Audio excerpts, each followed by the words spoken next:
Noong unang panahon.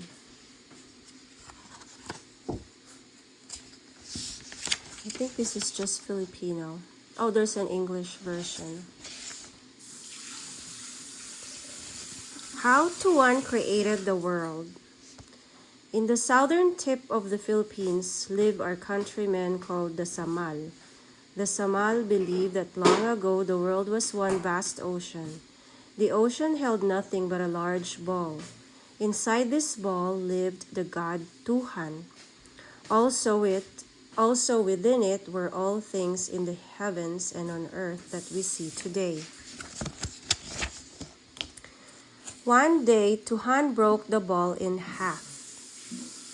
One part rose and became the heavens. The other part remained in the ocean and became the earth.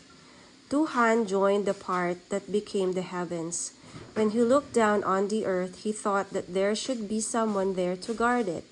He spread his light and created a person, Nur Muhammad.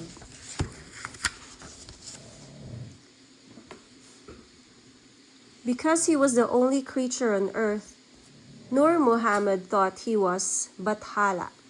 I am Bathala, he declared. You are mistaken, Nur Muhammad, Tuhan shouted. Nur was stunned and wondered where the voice came from. I was the one who created you, declared Tuhan. Nur would not believe this and dared Tuhan. In anger, Tuhan threw a lightning bolt toward Nur Muhammad. From Nur Muhammad's remains emerged the moon, sun, and stars. The air and clouds appeared. After this, birds and insects filled the earth. All sorts of fish stirred in the water. Animals of every sort roamed the earth. Flowers and plants grew, making the world a colorful garden. According to the Samal, this is how Tuhan created the world. How Kabunian created people. In the northern part of the Philippines live our countrymen called the Ifugao. They have a story of how Kabunian created the first people. Kabunian was the god of the Ifugao. Kabunian was sad, for there were no people in the world. One day he went to Mount Pulog to create a person.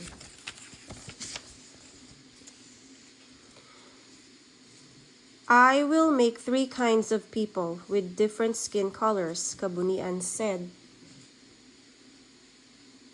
He sat on a large rock and got a handful of mud.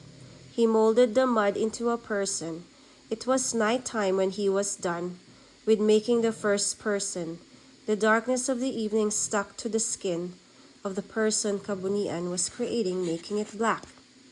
It is late, said Kabunian. I will make 2 other people tomorrow. It was still dark the next day when Kabunian awoke to make another person. Kabunian finished making the second person while the sun was rising in the east. The pale rays of the sun touched the person he was making it fair-skinned. I have now made 2 people, Kabunian said.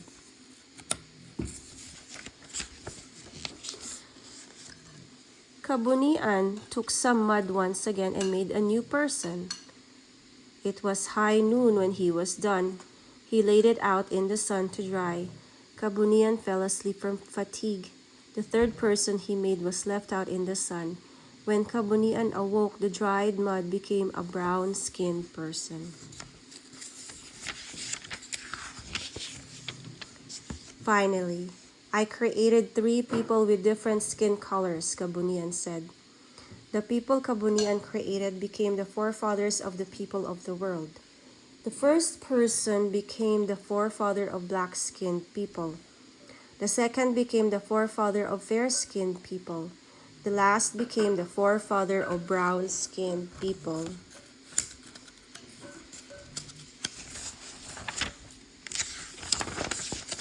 Si Malakas at si Maganda.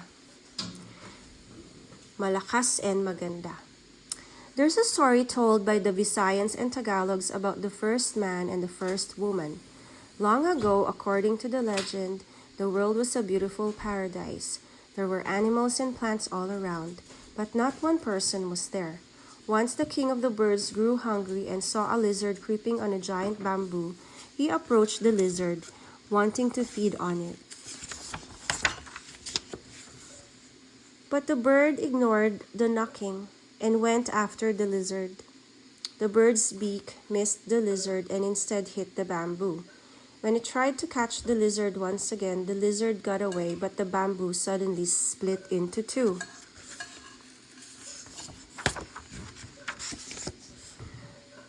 The bird was shocked when the man spoke.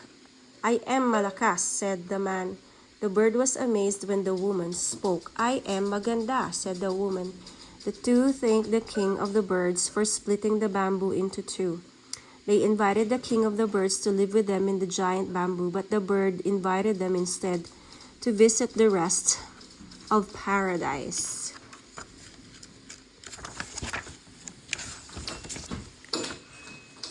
The two rode on the back of the bird and traveled the whole of paradise.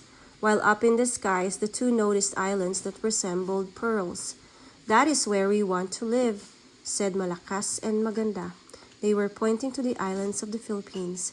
From then on, Malakas and Maganda lived in these islands.